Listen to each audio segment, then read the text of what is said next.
keep track of. One of the things that I enjoy doing is gardening. And gardening has a lot of teachable moments, right? So I love to garden because my dad taught me how to preserve seeds, from ripened fruits.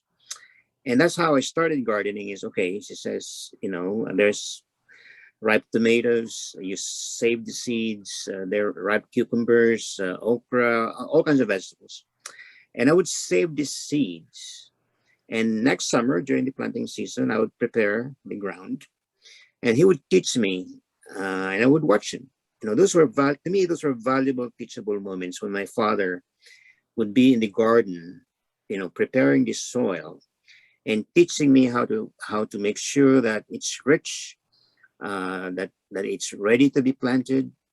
And then we sow the seeds, and then we wait for the seedlings to shoot up, and then we would transplant them. And he would say, you should even sing to them, right? Because he says that these plants are very sensitive. You talk to them and you sing to them. At first I thought he was being very funny, but it turns out he was right? So when I visit my garden and they're now blooming and they're about to have fruits, I would talk to them and say, how are you doing, Ampies? And I would sing songs. And every year I would get a very lustful harvest. And the teachable moments there are really the caring, the nurturing, which is the same thing as when you nurture relationships, right? You practice patience. You practice a sense of respect for the other person, right? And the same thing with plants. You have to be patient.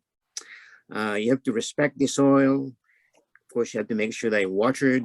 You have to make sure that they are under the sun.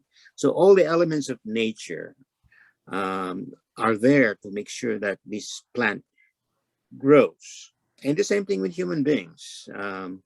In fact, I like this metaphor about the difference between garden